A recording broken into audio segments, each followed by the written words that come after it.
مقابلة دولية. هناك مدينة الرباط، أنتم نفوسكم شاركتوا مقابلتين أمام روسيا أمام تشيكوسلوفاكيا. هناك مقابلة الملعب الحسن الثاني فاس أمام كوت ديفوار. هناك مقابلة المدينة المحمدية أمام كينيا. أنا للتاريخ فقط.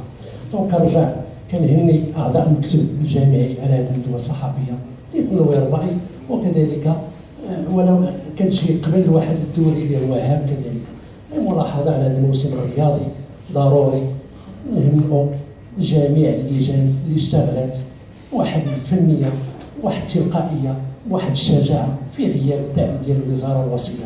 تنهني كذلك على لجنة الحكام، لجنة البرمجة والمصادقة، لأن خص الإنسان يعرف بأن كانت 18 في الجولة دورة ريكبي 15، كانوا 5 دوريات ديال ريكبي 7، كانوا كأس العرش، كانوا المباريات ديال النسوي. تبارك الله كيبشر بالخير على سمعته. كذلك للأمانة هناك سيدة كتعمل في الجامعة الملكية المغربية، راه داك الشيء اللي كتراسل جميع الصحف، جميع المنابر الإعلامية، جميع الأصدقاء، جميع النوادي 2-3 مرات في الأسبوع.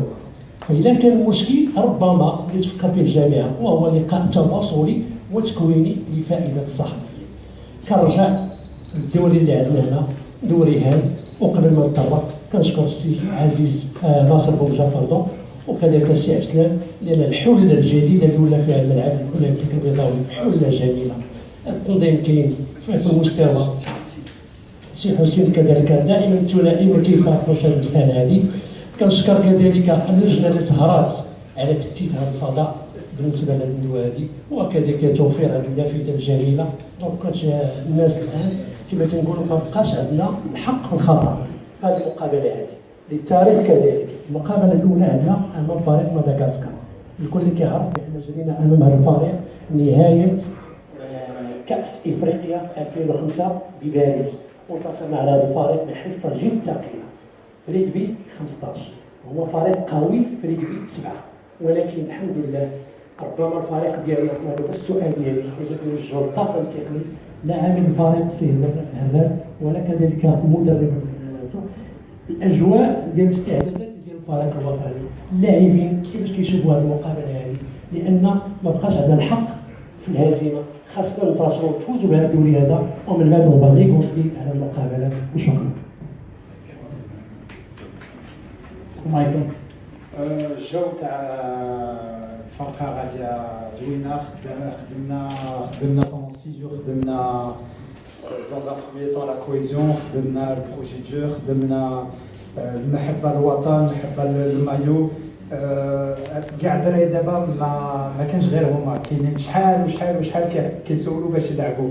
كاين الدراري تاع المغرب حتى هما بغاو يلعبوا معنا، مي كاع لي ميساج اللي كيجيو لينا من الخارج ولا من هنا من الدراري ومن لي زونترينور ومن لي زيديكاتور اللي كنعرفوا غاديين دون بوزيتيف. كلهم وراه الدراري كيخدموا دور كل نهار، 2 زونترينمون مع الشمس، مع لي تيران، مع لو تابلو، مع لي فيديو.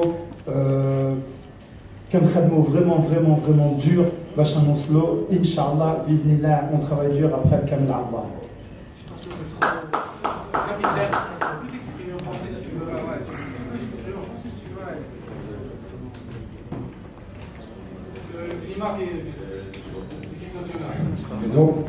Alors le climat de l'équipe, tout se passe bien, on vit très bien ensemble.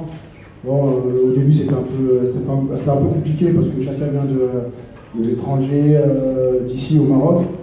Du coup voilà, on a une bonne cohésion et avec le temps, voilà, on y sera Inch'Allah, et grâce à Dieu on fera des bonnes choses. Et j'espère que tout le Maroc et même les gens de France qui sont d'origine marocaine seront derrière nous, Inch'Allah. جيت واحد الاضافه انا غادي نضيفها بلي عندنا واحد الفريق اللي حنا درنا واحد البروجي مع الرئيس ومع المكتب ديال الجامعه، انه جبنا فريق جديد مع العلم ان كانوا لاعبين اللي داروا 3 ولا 4 ديال ليزيميناتوار تاع لا كوب دي موند.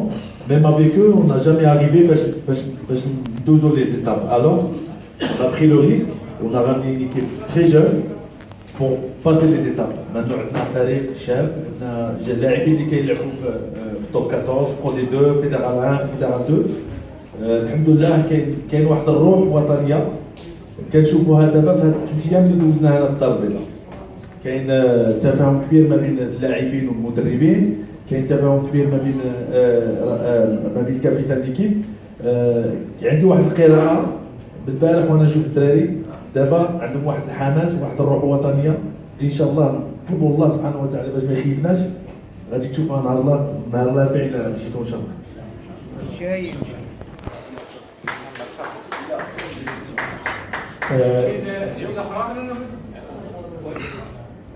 فاهم كبير مجلة شرف بريس وقناة الأمل الرياضية.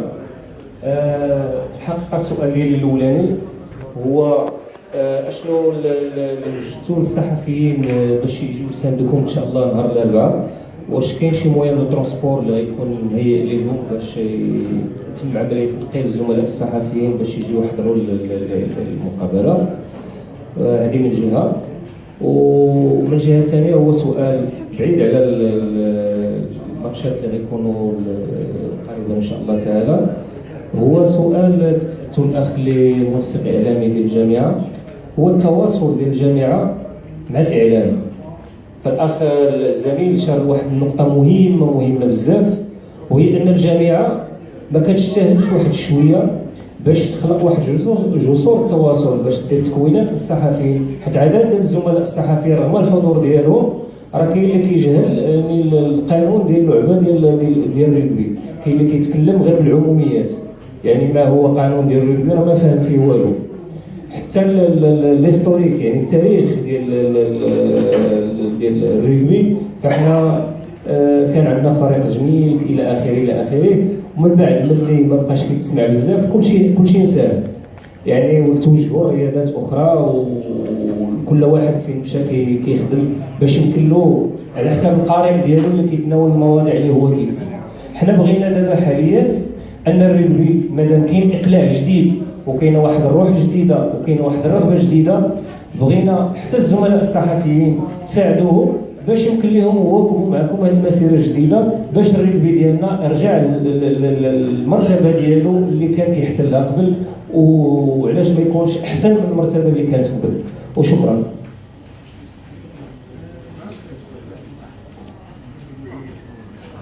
اسمح لي، انا كنقترح في هذا المجال باش ننظموا واحد السيمينار ان شاء الله في موال سبتمبر، يمكن نهار هنا كاين كاع لي مويان pour une trentaine de journalistes يديروا من الصباح حتى العشيه avec des spécialistes là بالنسبه la règle d'arbitrage parce que c'est le plus important. Le rugby, c'est de comprendre la règle d'arbitrage. Et il y a des notions qui sont difficiles à comprendre. ولكن كاينه la pédagogie. On va نمشيوش معكم في العمق. On va vous expliquer ce qui est basique. يمكننا في نهار واحد ان شاء الله نشوفوا مع الاخوان في لا رونتري mois de septembre اللي غيحاج mois de septembre غادي نوجهوا لكم واحد استدعاء avec un programme وغنجيبوا des spécialistes في le domaine de l'arbitrage, في le domaine de la technique, un entraîneur, et la plupart عندهم des niveaux là en termes de diplôme, voilà, en termes d'expérience, parce que c'est la plupart des entrepreneurs la rugby. Donc ils peuvent apporter un plus pour les journalistes. Donc on prend acte que septembre, la fédération organisera un séminaire tout ce qui concerne les règles d'arbitrage et la compréhension du jeu. Voilà, merci. Mustafa بغى يدير شي حاجة على الإعلام. Ikhwan, je voulais juste vous présenter la personne qui est en charge de la communication chez Rugby Afrique. Nous avons la charmante demoiselle Lola Barthes qui est là. Donc,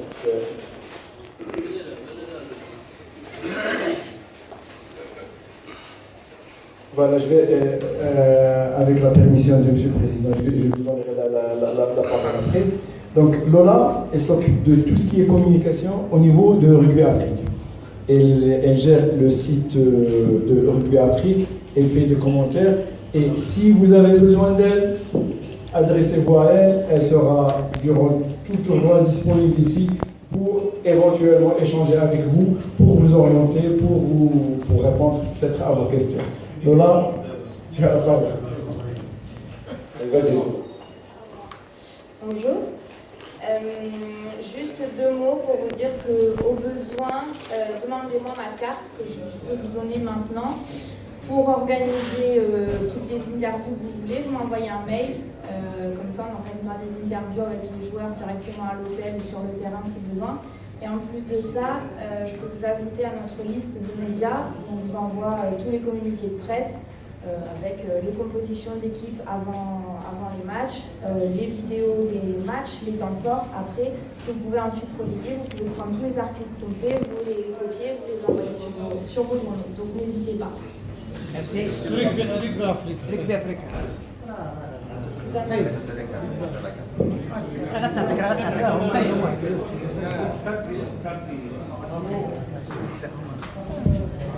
Tu peux distribuer les cartes visite. كاين واحد الشخص اخر غادي نخدمه لكم التحق مؤخرا اسمح لي جو بريزونت هذا الولد اكرم هذا اليوم هذه 3 ايام ولا راه تيقوم بواحد العمل جبار. الا مشيتو للفيسبوك غادي تلقاو شي حوايج ندارو. راه وصلنا لذاك الفيديو اللي درناه كومبيان.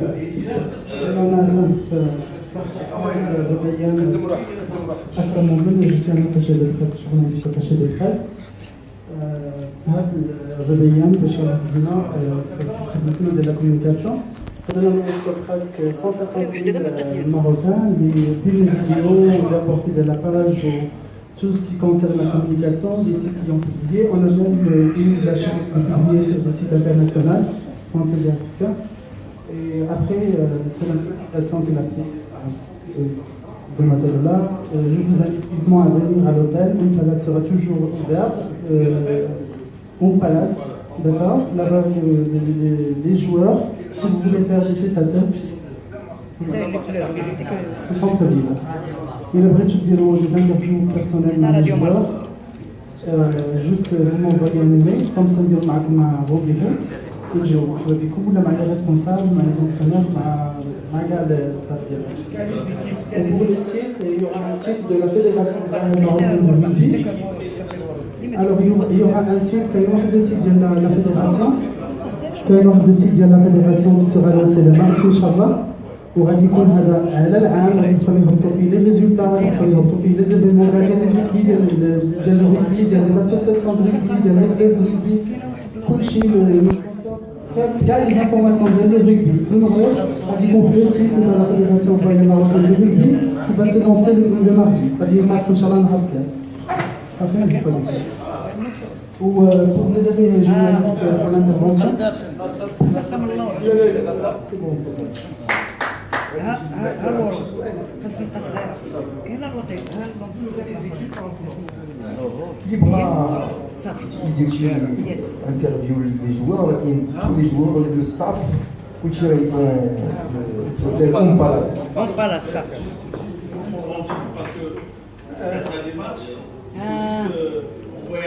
C'est soit le petit déjeuner, c'est-à-dire le matin à 9h, bien, soit avant le déjeuner à 13h, ou le dîner le soir, vous pouvez éventuellement. Vous voulez sur le stade, le terrain.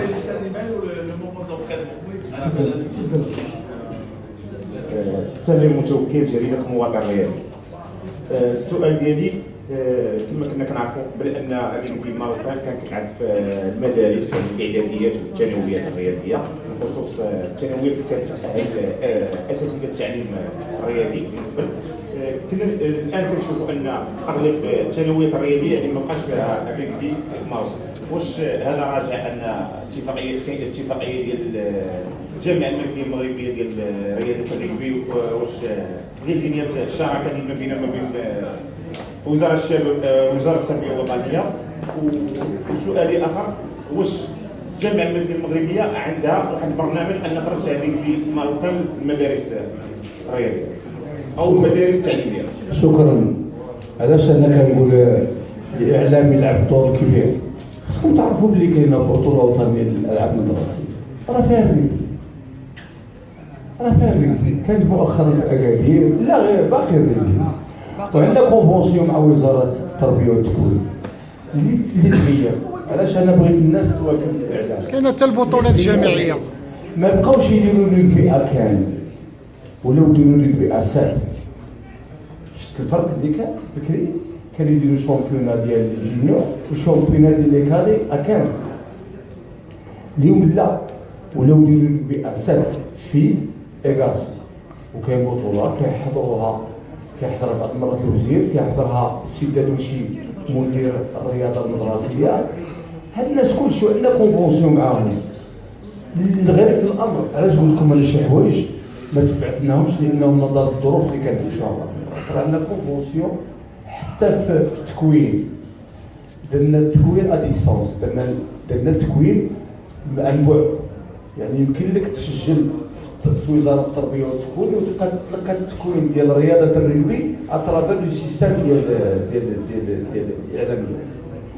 ولكن للاسف داك التتبع كيفاش لانه انا من دخلت يمكن نديروا التكوين ا ديستونس، ولكن اون فان دو كونت لازم خصها براتيك. دونك ديك المناطق اللي بغينا نخصوها في كل بلاصه ما لقيناش فين نخصو باش هذوك الناس اللي تلقاو التكوين في المناطق المغربيه يمكن لهم يديروا لا براتيك سور تير. علاش انا بغيت نوسع القاعده ديال الرugby وديك لا كونفونسيون ديال التعليم يمشيو ويشتغلوا مع الانديه اللي كاين في التعليم. خصو يجي النادي ديال الكوك ولا وجده ولا اكادير وذاك المؤطر حتى هو يجي يدير التكوين هنا في الجامعه الملكيه المغربيه. ومشكورين الاخوان ديال اللجنه الرياضيه لان لو كنت تبعوا هذا السنه درنا عده تكوينات بالنسبه للحكام وبالنسبه للمدربين. وما هاد السيمانه عندنا حكام اللي مشاو للسنغال ومشاو لتونس راهم مازال ما جاوش ولا جاو اليوم الصباح. راه عندنا واحد الاطر عليا كبيره راه تشارك في المحطات الدوليه. للاسف ملي كنسمع عندكم باللي انه واش الرugby المدرسي وكندير بالجامعي، ولكن ما كاينش قليل، ماشي داك الشيء بكثره، وحنا بغينا نأطروه باش يكون في ذاك المستوى. شكرا لهذا السؤال.